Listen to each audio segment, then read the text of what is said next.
is LBC. From Global's newsroom at 8 o'clock, the government has agreed a new pay offer with some healthcare unions. It includes extra money for last year as well as a 5% increase for the next financial year.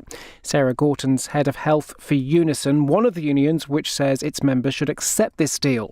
She told LBC it won't be enough to bring back some workers who've already left the NHS. We know that particularly for people who've been very hard pressed by the cost of living crisis, they've felt they've had no other option than to either go on strike to try and challenge the pay uplift or to go and work elsewhere.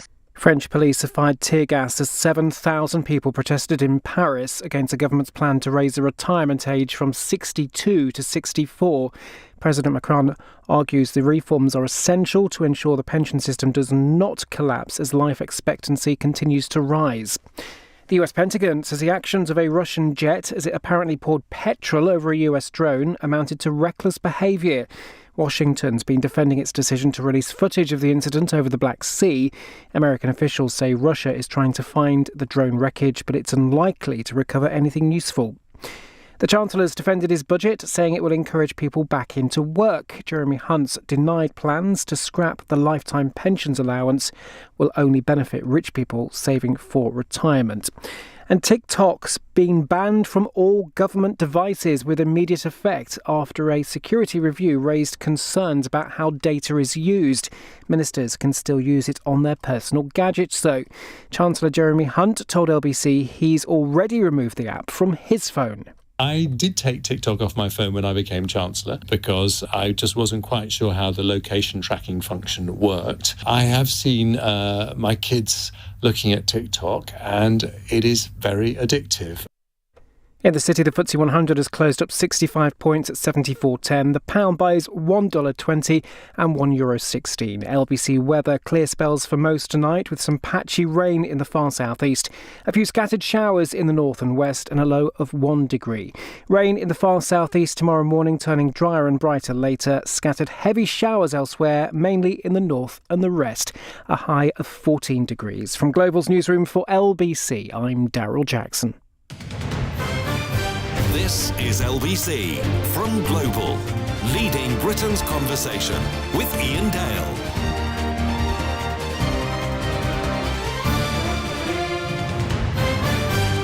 Very good evening. It's 8 on LBC. I'm Iain Dale.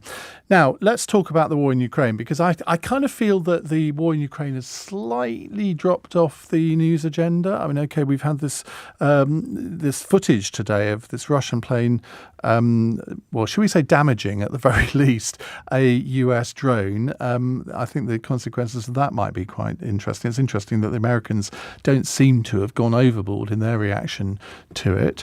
But generally, given that we've only just gone through the first anniversary, I think over the past week or 10 days, we haven't probably talked about it as much as we should have.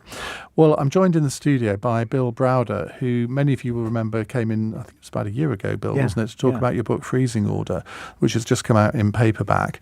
So we're going to talk to Bill about the war in Ukraine, sanctions and all sorts of other things. But there is a character that you talk about in your book, Bill, that let's start talking about him, Vladimir Kara-Murza. Now, you tell the story of what's happened to him. Let me tell the story. So, one of my main objectives after the murder of my lawyer Sergei Magnitsky in Russia was to get justice for Sergei.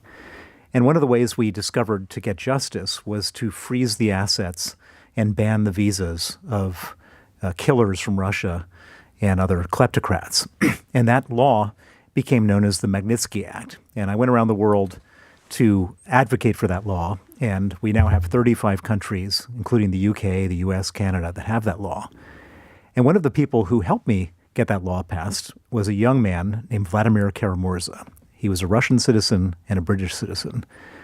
And he was able to show up with me at various parliaments around the world and tell the parliamentarians what the Russian people felt about the Magnitsky Act, which is they liked it because they liked a piece of legislation which punished the killers in the Kremlin. And he was very effective, very charismatic, and very brave. And Vladimir Putin hated him for it. And in 2015, Vladimir Putin tried to kill him with poison in Moscow. Vladimir was in a coma, multiple organ failure, barely survived, but pulled out of it. I begged him not to go back to Russia. He said, I'm a Russian politician. I have to go back. They poisoned him again in 2017. Thank God the doctors who treated him before were the same ones who treated him again and saved him. And then right after the war started, he was here in London. My book had was just about to come out. And I asked him, I said, since you're a character in my book, I'd love for you to come and give a speech at my book launch so that people can hear your story properly from your mouth. And he said, I will definitely be there. I'd be honored, but I'm going to Moscow. This was after the war started. And I said, Vladimir, you can't go to Moscow. And he said, how can I ask the Russian people to stand up to Putin if I'm afraid to go back to my own country? He went back to Moscow. He went on CNN and MSNBC. He called Putin a murderer. An hour later, there were police cars outside his house. He was arrested, and he's on trial right now for high treason, facing 24 years in prison. 24 years in prison. So I've now been on a campaign to get justice for Vladimir Kara-Murza. And one of the things, since he helped me get this Magnitsky Act passed, was to get people who have the Magnitsky Act to sanction the people who put him in jail. And interestingly, the U.S. has done it. They've sanctioned a bunch of people. Canada has done it. But Vladimir is a British citizen, and the British government has not done it. Why? It's shameful. It's shameful. It's weak. And it makes you wonder what the value of a British passport is if the government here, he's a British citizen, and they won't lift a finger for him. Have they given any reason? There's no reason. It's just the government doesn't work. But given the situation with Russia, given the sanctions that this country has imposed on Russia, given the fact that, we're not at war with Russia, but we are supporting Ukraine, which is, I can't understand the logic of that. I can't understand the logic either. And it's horrible because here you have a guy who has a British passport where other countries are standing up for him, and this country is not. And I know we're going to talk about a lot of general subjects, but he's a friend of mine. The country is failing him, and I just wanted to get that out there. The only logical response that I can think the government could come up with, but in this case I still think it's wrong, is that, we can't interfere in the judicial system of another country. Well, then why is the U.S. and Canada interfering in the judicial system of another country? There's no judicial system. The guy has protested the war. They're putting him on trial for 24 years. We all know that that's bogus. There's no reason. It's inexplicable and indefensible. Let me slightly play devil's advocate, because that is my job. If you go back to Moscow, as you warned him not to do, and you call Vladimir Putin a murderer, you kind of know what the consequences are going to be for doing that, don't you? Indeed. This is... So why would he do it then? He is built of different stuff than almost anyone I've ever met. He's not the only one. There are other Russians. Alexei Navalny, remember the guy who the movie just won the Academy Award? They poisoned him as well. He was recovering in Berlin. They said, if you come back to Moscow, we'll arrest you. And he went back. There's a certain thing among a very small group of these dissidents, which is hard for us to understand. The bravery of these people to go back and stand up to their dictator is something that it's hard to understand. And if you look back in history, there are lots of examples. I was in Berlin recently. I went to the Museum of German Resistance, and of course that was paying homage to people who did resist Hitler. And you read some of the stories, and you thought, if I'd been in their position, could I have had the bravery to do what they did? And virtually always my answer was no, I wouldn't. Well, we even have in many countries politicians that are so scared to lose their job they won't do what they're supposed to do, whereas some people will die for their country. Let's move on to talk about what's happening in Moscow. We'll come on to Ukraine. Obviously this is all related to what's going on in Ukraine. How strong do you think Putin's position is compared to the last time we spoke almost a year ago? I think it's actually stronger, surprisingly. It seems illogical. So he's lost 165,000 soldiers. There's been sanctions imposed on every aspect of the Russian economy. There's just a total devastation of their military. But he has presented this to the Russian people as a sort of us versus them fight.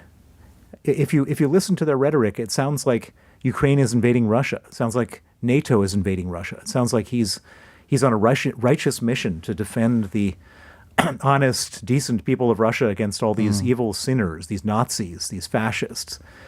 And he's gotten everybody riled up into this nationalist fervor, which is very, very effective in Russia. And people that you would never expect to be, volunteering to go to the front line are all, hyped up and ready to go. And it's hard to even imagine that all the terrible stuff he's done to his country, and he still has the support of his people. Even despite the fact that there are presumably, tens of thousands, if not hundreds of thousands of relatives of Russian soldiers that have been killed in Ukraine, and the body bags come home, and yet they're still 100%, well, maybe not 100%, but still fully behind him. Yeah, I don't think the mothers and grandmothers and sisters and brothers of those people who have died are for him. But remember, this is a country that sent tens of millions of people to their death in World War II. This is a country where human life has no value. And so 165,000 soldiers is kind of a drop in the ocean. And furthermore, it's not as if there's any forum in which people can complain. If you go out into the streets of Moscow and you carry an empty sign, they'll arrest you for protest. And so they've pretty much taken. To be fair, that's been done here recently as well. Well, I guarantee you that the fate of any protester here is about 1,000 times better than the fate of a protester in Russia. What can be done, though? Because when you're in any kind of conflict, whether it's military or otherwise, part of the way that you try and win that conflict is not just by sort of military means. You've got to win hearts and minds. And given that the internet exists now, which it hasn't done in most of the wars in history, surely there is a way of reaching the Russian people that can bypass Russian state media, because if you're right and that the Putin's position has been strengthened because it's just relentless propaganda on the media to the Russian people, surely the West should be thinking of ways of bypassing that somehow. Well, we kind of can and kind of can't. On one hand, you have this situation where there's no more Facebook, no more Twitter, no more Instagram, no more BBC, no more Financial Times. So all the main sort of sources of information have been blocked.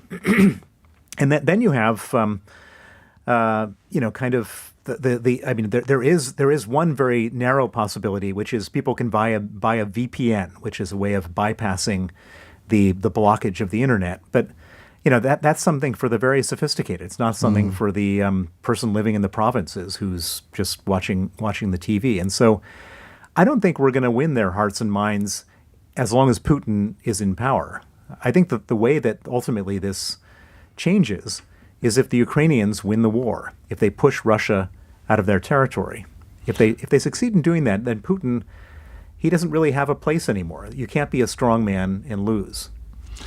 Paul in Paisley is asking, did the UK government under Boris Johnson move fast enough with sanctions? As I know some of the oligarchs had time to transfer property and funds before they were enacted. Well, I think that it was very frustrating, the sanctions. When the war started, it took probably, 6 or 8 weeks before the first oligarchs got sanctioned, and then when and you can see these things happening in real time. I can remember one of the big oligarchs was sanctioned. He said, and there was he had a huge house in North London, huge house, like £50 million house. And he said, that belongs to my sister. It was transferred yesterday. And so there's a lot of that stuff going on. But having said that, the one thing I can say is that the British government has gotten a lot smarter recently about all this stuff. And they're starting to look at how these oligarchs are evading sanctions. And I've spoken to government officials about this. And they're going to start going after family members, after bankers and trustees and those types of people who are helping the oligarchs evade sanctions. And it's not going to be a pleasant experience.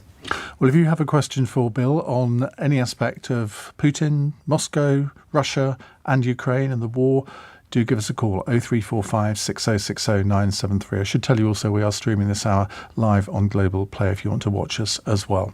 You're listening to LBC, or watching LBC. It's 8:15. This is LBC.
It's not cross-question. Although I suppose I am kind of questioning Bill Browder, but not very crossly, it has to be said. Now, Bill, let's take a few calls because there's a lot queuing up. 0345 6060 973. But I actually want to start off with a rather provocative text from Amar, who says, Bill Browder is too personally involved in this. He can't think straight. Ukraine is losing the war despite the propaganda, and in the end will have to negotiate with Putin. Also, forget about Crimea returning. The West is just using Ukraine to weaken Russia, with China now siding with Russia. Stalemate beckons. Now, if you weren't here, I would be saying that Amar is a Russia apologist and should be ashamed of himself. Well, I mean, let me just push back on those points. So Ukraine is not losing the war. Russia is losing the war. Russia has lost 165,000 soldiers. 54% of the territory that they took has been taken back. A huge part of the Russian military apparatus has been destroyed. Putin's economy is in a totally terrible state. And the most important thing we need to understand is that if for any reason Russia were to win this war, we would then be at war with Russia because they'd be at the Lithuanian border or the Estonian border. And so this is not just Ukraine's war. This is everybody's war because we don't actually want to be at war with them. And so the easy way to avoid being at war with Russia ourselves is to help the Ukrainians win the war. But he says that Ukraine is losing the war despite the propaganda. Now, for non-military experts, it's quite difficult to gauge in that Russia doesn't seem to be gaining any territory, but nor do the Ukrainians seem to be winning much back. Well, the Ukrainians won a whole heck of a lot of territory back. That's quite a few months ago, though. Okay, that's true. And then everything kind of ground to a halt in the winter. You can't move a tank through muddy marshes. And so everything has basically stopped until the spring. And then in the meantime, there's been this horrific this horrific battle in Bakhmut. And the Russians are apparently losing 7 soldiers for every 1 Ukrainian soldier that's they've being lost killed. Apparently 30,000 they've lost so far in that one town. And so they're all fighting over no territory. The Russians aren't winning. They're grinding their whole sort of personnel has been ground down. And we're all waiting for the spring thaw, at which point there's just an unbelievable amount of equipment that's going to arrive in Ukraine for the Ukrainians to use in a spring offensive. And so I'm actually hopeful that this spring the Ukrainians will push the Russians back further. And I think I read today that Poland has supplied 4 MiG fighters to Ukraine, with many more on the way. Do you think that is in any way a game changer? Well, I don't think 4 is a game changer, but when we all of our fighters are supplied, it will give the Ukrainians air superiority. And while those are the first jets to be provided, we're training the pilots right now. There's pilots training here. There's pilots training in the U.S. There's pilots training in Europe on all of these Western aircraft that will eventually be supplied. And I think that combined with the tanks, combined with the long-range missiles, could be very, very upsetting and terrible for Vladimir Putin. A journalist friend of mine, I don't know whether he wants me to say his name, so I'm not going to because I haven't got permission, but it's quite an interesting DM he's just sent me on Twitter. He says, I have a friend who works at a senior level for one of the big global tech hardware firms. While sales to Russia have been cut to 0, they're experiencing a boom in sales to countries friendly to Putin. These sales more than make up for any losses made from Russian sanctions. They know where the hardware is going. How does Bill think this legal loophole could be closed? This is a huge problem, and it is in every different segment of technology and other things that we've tried to stop supplying to Russia. And if a country like Azerbaijan is becoming a way station for evading sanctions, Azerbaijan is not a big country. It's a country that has to face the West, and it's a country that has all sorts of relations with us. They're going to have to stop doing that. And this is not something which has gone unnoticed. Your friend, the journalist, has probably written about it, and people in the State Department and the Foreign Office and the European Union have read those articles and are going to act on it. This is not going to carry on for another year. So you would expect sanctions against any country that indulges in this sort of trading? Yeah. So I would expect that 2023 is going to be the year that we crack down on this sanctions evasion, the countries and the people and the situations where where the loopholes are being created. Now, that might be okay for countries that the West would seem as not massively important. But, I mean, I don't know if this sort of thing is being conducted by Indian firms. Now, that would be quite something for a British government to impose sanctions on India. It'd scupper any hope of a trade deal. Would you really expect that to happen? Well, I mean, it's not like we're going hat in hand to India for a trade deal. They want to trade with us. We want to trade with them. I don't think that a big country like India is going to want to ruin their relations with all the major countries of the G7 over sanctions evasion. I think that's probably not a great position to sit in. Right. Let's go to Jay in Windsor. Hello, Jay. Great conversation, very informative. Look, my it's a more general question. The use of Russia, like the use of most the world, is very, very connected somehow. They will find a way. I'm talking about your 20-year-olds, yeah? And they're not dissimilar to other countries. You know, they think kind of the same thing. How are they communicating? Because I think they'd find a way of finding out what the news is, what's happening in the rest of the world, because we are so connected. I cannot possibly believe that, I can't believe that they're not managing to dip into the BBC or the news, whatever's going on, because I think that's the answer, the use of Russia.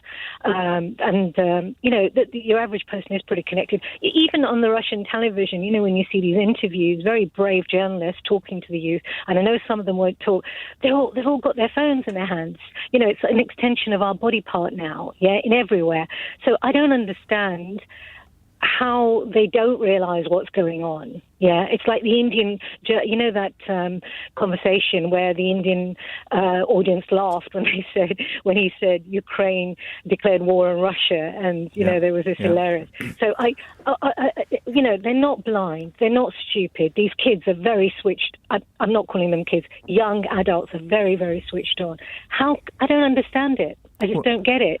Well, I mean, some of them, the ones who can, have left Russia. You remember when this war started, and after they instituted the draft, there was like 750,000 people left the country because they didn't want to end up being cannon fodder on the front line. But when you see that phone in their hands, that phone's not like our phone. That phone doesn't have the BBC app. It doesn't have Twitter. It doesn't have Instagram. All that stuff is banned in Russia. It's kind of hard to imagine on your phone you can't get any information, and they have their own versions of that stuff. So they have something called Yandex, which is like their Google, but Yandex censors stuff. And so if you wanted to search under, dead Russian soldiers, you'd get no results. And so it's kind of, they're living in a parallel universe. They're living in an alternative reality. And yes, some of them may actually know what's going on because they're technologically savvy and they can bypass through the VPN system and get news. But let's say that they get that news. Are they going to go and talk about it publicly at risk of being arrested? Probably not. They might be talking about it quietly in their own kitchen, but not outside, because nobody wants to lose their job, be arrested, or whatever. And this text from Eva in Ealing really illustrates the way that the propaganda does work. She says, I watched 2 minutes of a video today compiled by a Russian guy exiled in Poland. He interviewed a few people in Russia before he fled. And what I saw on this film, 2 minutes because I had to switch off, was that not only Ukraine was to be taken out, but also Moldova, Romania, Poland, and so on. These were comments from passers-by, and they wanted all of the population of these countries killed, including infants. I couldn't watch anymore. It will stay with me in my head forever. I was born in beautiful Poland. London has been my home for 39 years, but most of my family is in Poland. I mean, that's quite something. And I've seen similar videos, and you see these people, like a nice little old lady in Moscow who then starts talking about killing Ukrainian babies, and it's just so upsetting. How did these people end up like that? It's like Nazi Germany. It's really shocking. Jay, thank you very much. Let's move on to James in Uxbridge. Hello, James. Hi there, guys. Just a very quick question, quite controversial, actually. Would it not be easier to just put a price on the guy's head? Put a campaign out talking directly to his inner circle, saying, look, you will be fine, you will be safe, we will give you a British passport, just do the job. Because I cannot see how this war is going to end. We can place whatever sanctions we want to place on this guy, but the fact is, the more sanctions we place, the more India and China go, we can get much cheaper rates now that now that nobody's buying from Russia. I just can't see it ending, and I think the only way to do this is to put a price on his head. Well, it's first of all, I'm not convinced that if Putin, let's say that Putin were to just drop dead naturally of a stroke or heart attack tonight, I'm not convinced that the situation would change. I mean, they've got so much tied up in this whole war. The Putin regime has stolen so much money that they would probably just replace him with a guy, the head of his National Security Council or of his defense minister or some other hard man who would carry on doing the same thing. And to the extent that that wasn't the case, the one thing I can say about Putin is he's not good at a lot of stuff. He's not good at running an economy. He's terrible at having a military. This military is a disaster. But the one thing he is really, really good at is staying alive. And he's so busy looking for conspiracies. He's looking for disloyalty. He's trying to snuff it out before it ever surfaces. And I mean, there's, in my opinion, zero chance that there's ever going to be an uprising among his people. There's never going to be a coup because he is so paranoid. Remember that table? It was like a 25-foot table. He was sitting at one end because he didn't want to be too close to anybody. I mean, the guy is totally paranoid. Do you think he's being told the truth about the situation in Ukraine? Well, I've heard an interesting story, which is that because he's so paranoid, he doesn't want to use the internet. And so the only information he gets are from his own sources. And his own sources, of course, are blowing smoke up his backside because they want to tell him whatever they're telling him. And they told him that this war was going to last 3 days. They said, and by the way, there was a huge fund, somewhere between $10 and $20 billion that they had to pay off Ukrainians before the war started. And one of two things happened. Either the Ukrainians were paid the money and then didn't put down their weapons when they were supposed to, or more likely, the guys who were supposed to pay off the Ukrainians kept the money for themselves, told the boss that everything is all ready, it's going to last 3 days. And so he ends up with this complete wrong picture of how it's all going to play itself out. Because if you think what's happened over the last year, when the Ukrainians have not caved like they were expected to, you're right, they have won back some territory. They have fought like tigers. And I just wonder, if you as the leader of the country that is waging war on Ukraine don't have the full information, how can you, even if you're the most brilliant military commander that's ever existed, how can you possibly have a military strategy when you haven't got the full information at hand? Well, I mean, that's absolutely right. And on top of that, he micromanages stuff at the top. So he's busy, ordering battle plans. And you can't fight a war where the people on the battlefield are not making decisions for themselves. But he so distrusts his own generals and people down the line that he's the one who has to make these decisions. And so many, many more people die than would have otherwise died because it's so dysfunctional from top to bottom. Keep your calls coming. Bill Browder with me until 9. It is 8:32 on LBC. Let's get the latest news headlines from Daryl Jackson. There could be an end to most of the NHS strikes in England after several unions said they would recommend a new pay deal to their members. It includes a lump sum payment for the current financial year and a 5% pay rise for next. French police have fired tear gas as 7,000 people protest in Paris against the government's plan to raise the retirement age from 62 to 64. The French president, though, says the pension reforms went through without a vote in Parliament. And 11 US banks have announced $30 billion in uninsured deposits into First Republic Bank to rescue it as its shares tumble. The US Federal Reserve says a show of support by a group of large banks demonstrates the resilience of the banking system. LBC weather, clear spells for most tonight with some patchy rain in the far southeast, a few scattered showers in the north and west and a low of 1. This is LBC.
On LBC. Bill Browder is with me, author of the book Freezing Order. No, is that right? Freezing Order. That's the right one. I did get it right. Yeah.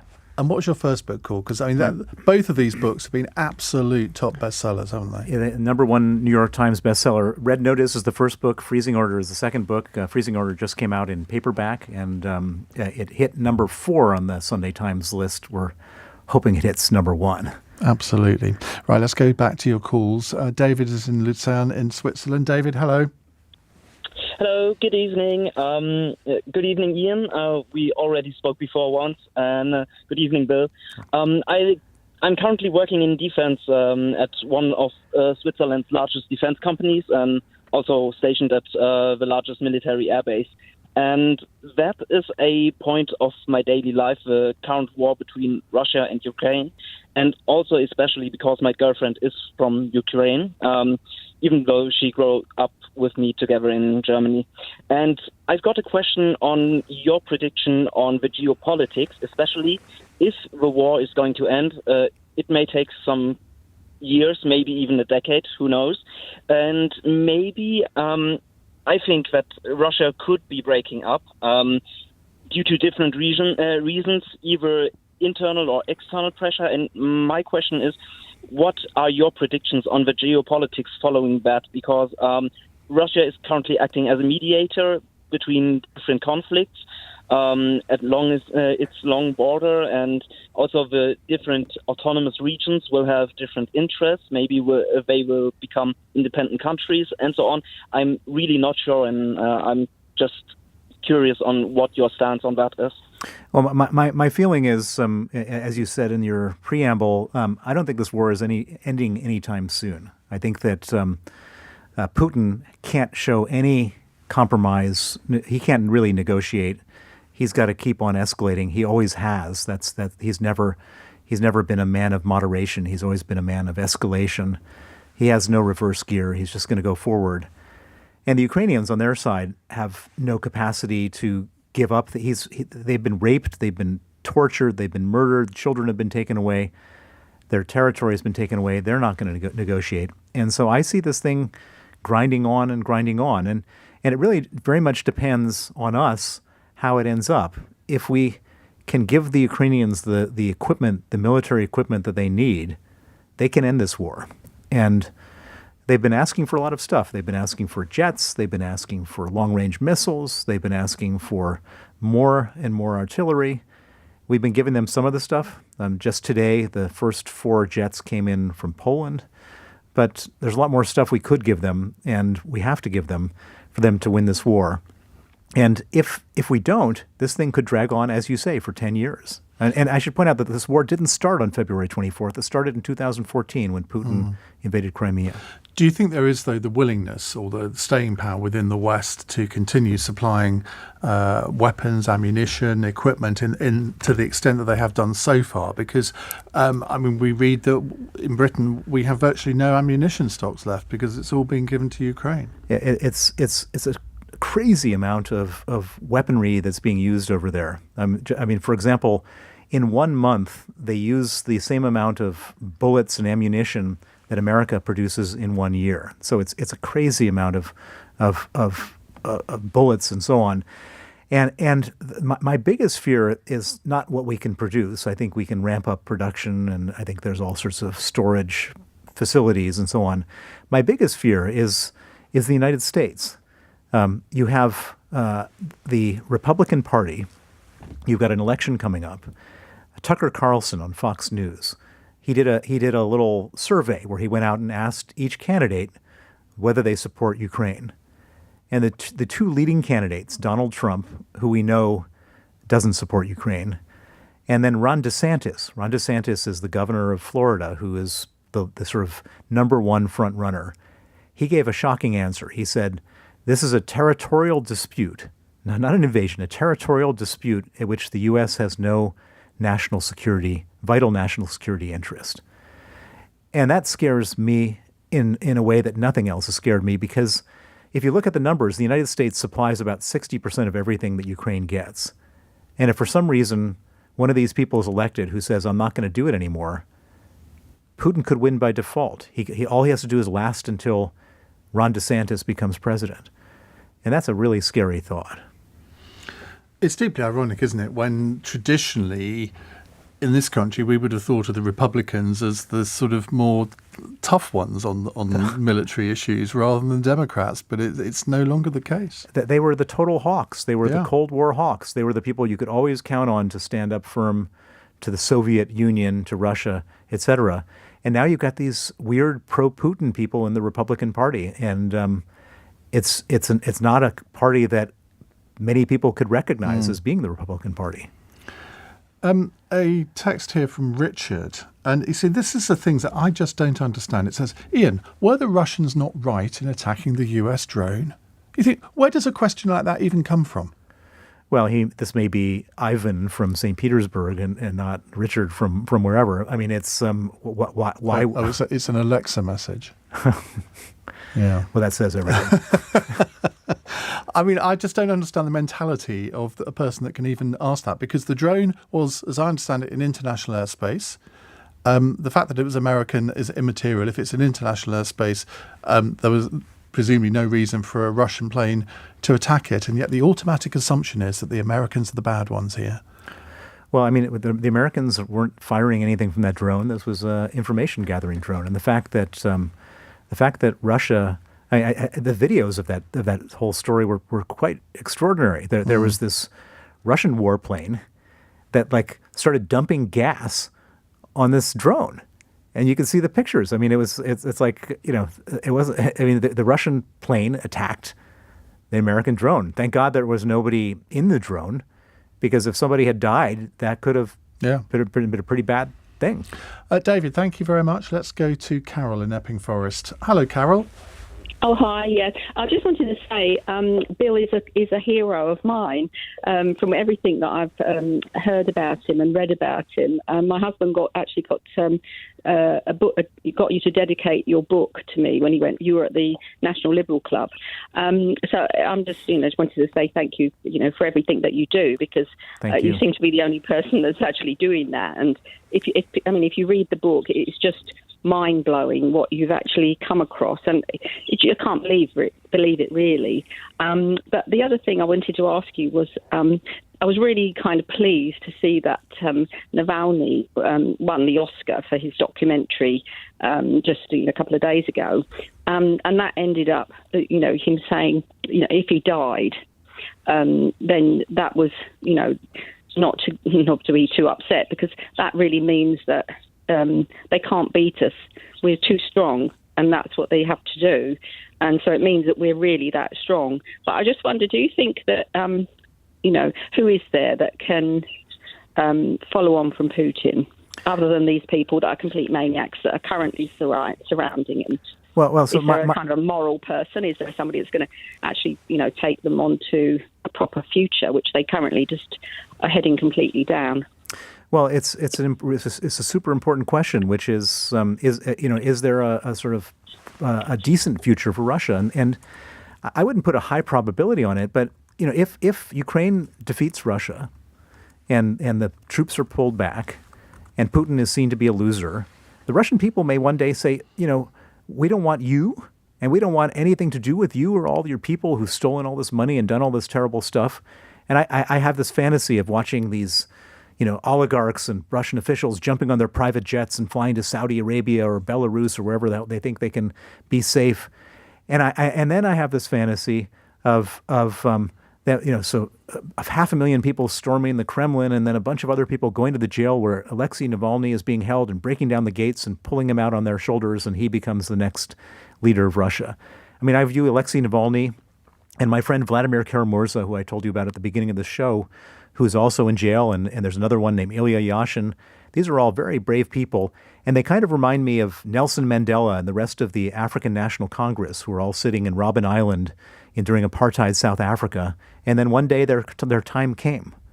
And that's my hope.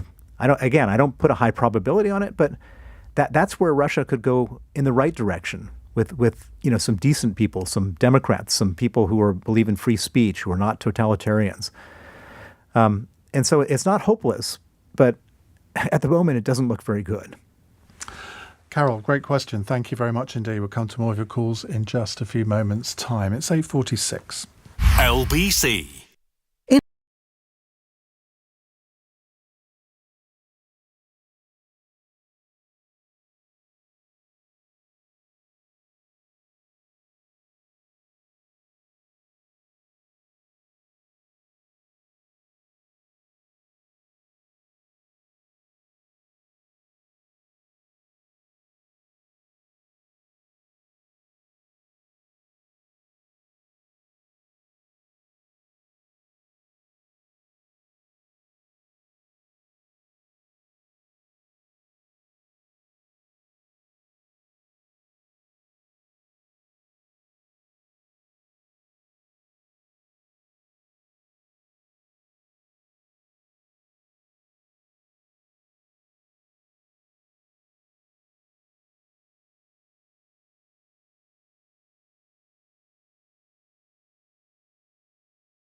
Too fast, don't they? Because I've got so many people that want to speak to Bill, so I'm going to shut up and let them do so. Darius is in Brentford. Hello, Darius.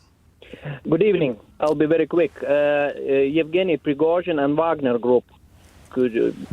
What do you think about them, and why they are having issues with the regular army of Russia? So who is the Wagner Group? So Yevgeny Prigozhin is the head of this mercenary operation called the Wagner Group. And because Russian military is so bad, this guy has sort of emerged as an alternative military. And he's gone to all the prisons in Russia, and he's said, I need murderers, I need rapists, I need people involved in gross bodily harm to join my army. If you join up, you can spend 6 months on the front line, and then all of your sins will be forgiven. And so he's grabbed all these people, taken them to the front line, and they don't have enough ammo to go and fight the Ukrainians. And so he just forces them to run out into their positions and get shot. It's kind of, if you watch that movie, All Quiet on the Western Front, about World War I, it's like trench warfare in World War I. And as you mentioned earlier in our conversation, they've lost like 30,000 of these guys in this Battle of Bakhmut. Yevgeny Prigozhin is a very bad man. He's like the sort of Hollywood villain. I mean, central casting. The guy is like such a Bond film. Almost. He's so evil, so evil. This guy, and I think that Putin kind of puts him out there almost like a scarecrow. So he says to the world, look, it could be worse. Yevgeny Prigozhin could be running Russia, as sort of like a way. And I know people that say, If Putin wasn't around, you'd have someone worse. Well, I don't think you could have someone worse than a guy who's threatened nuclear war, who's killed all these people in Ukraine, in his own country, et cetera. But anyways, Yevgeny Prigozhin definitely is a nasty piece of work. And it's been reported today that the Wagner Group is now trying to recruit new soldiers via adverts on the Russian version of Pornhub. I don't know what to make. Maybe it'll stiffen their resolve. I don't know. Bad joke. Right, let's move on. Let's go to Hack, who is in Westminster. Hello, Hack. Hi, hi, Mr. Bill. I heard you said 165,000 Russians has died in Ukraine war. Would you mind to give us any figure about how many Ukrainians has died? And if you don't know, how comes you are so sure about Russia when we don't know about our own people, how many died? The other thing is, we all talk about Russia has to beat, has to lose, this and that. How comes we never talk about peace? And how comes when it comes to peace, why we are always rely on Russia? We never forward any peace proposal. Russia. Have you forgotten that Russia invaded Ukraine? You talk as if they're the injured party here. No, but there was a reason behind it, but we never talk about the reason. The reason was NATO expansion. We never talk about the NATO expansion. Here we go. Another Russian apologist.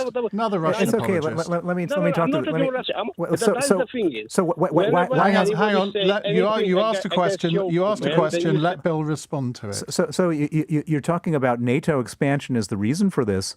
Then why is Russia not at war with Finland and Sweden right now? They just joined NATO. It doesn't. It's a totally empty argument to say that NATO expansion is what caused this. Putin invaded a peaceful, unprovoked, a neighboring country. There was no provocation. There was nothing that happened. He's killing Ukrainians. He's taking their territory. He's raping women. He's torturing prisoners of war.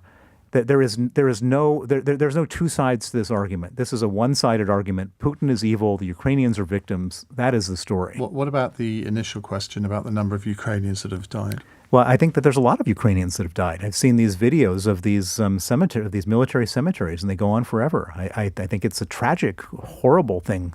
And I watch this every day, and there's musicians and computer technicians and nurses and all sorts of people, regular people who went to defend their country who have been killed. It's just heartbreaking, horrible. Somebody's texted here. Can I ask what Bill thinks of Seymour Hersh's report about the Nord Stream pipeline explosions? Well, I know a little bit about this guy, Seymour Hersh, because Seymour Hersh joined in 2016 a Russian government operation to try to stop the Magnitsky Act, the legislation that I was proposing to punish Russian human rights abusers. He joined a Russian government propaganda campaign to stop it.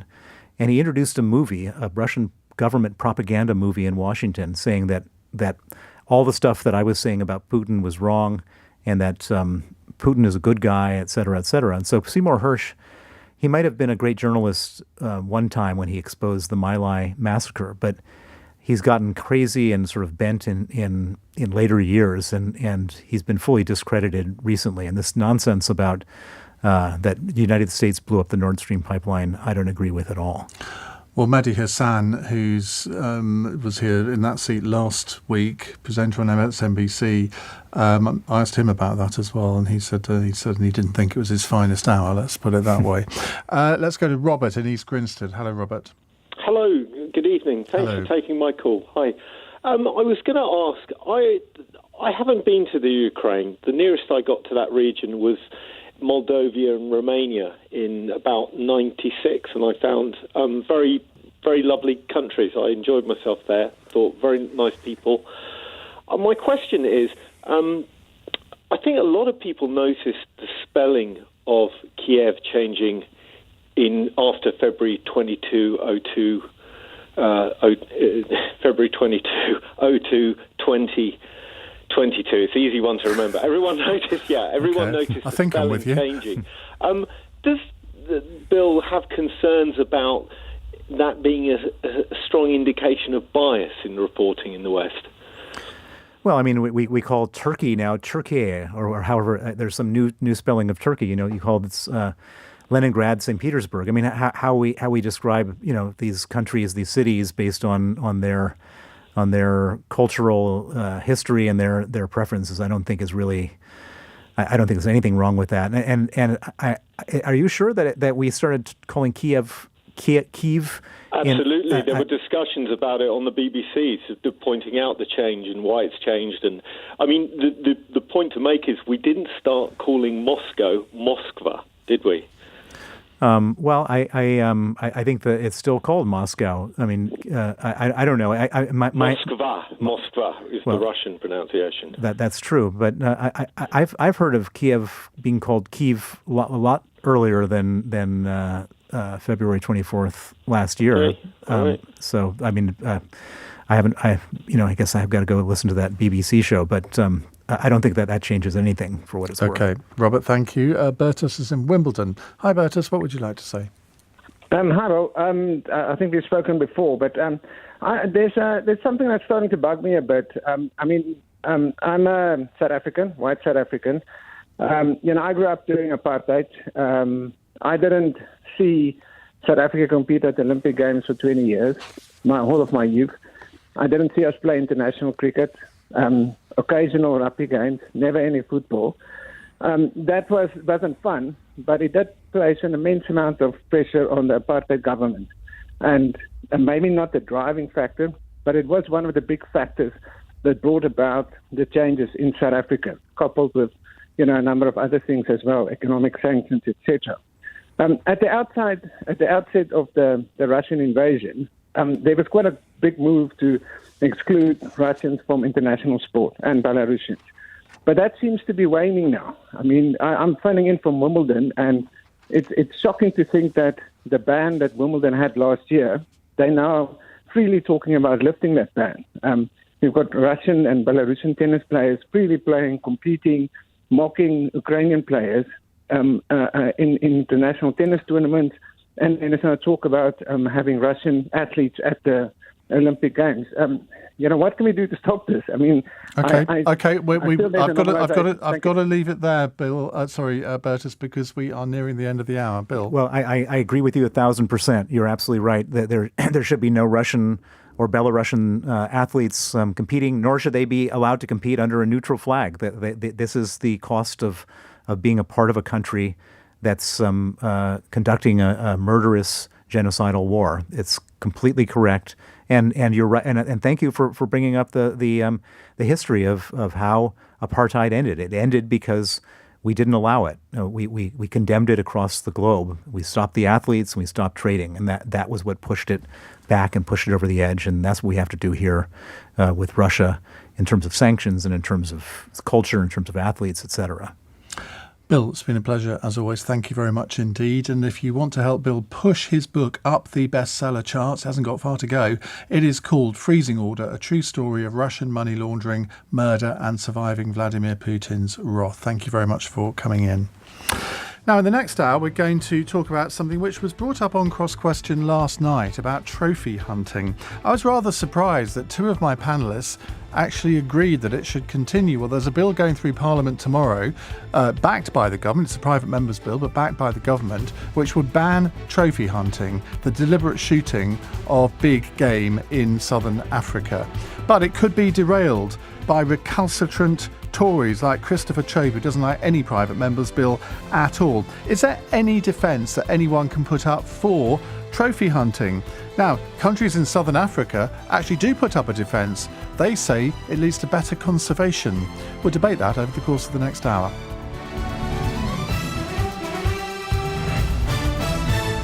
On your radio, on Global Player, and Play LBC. Leading Britain's conversation.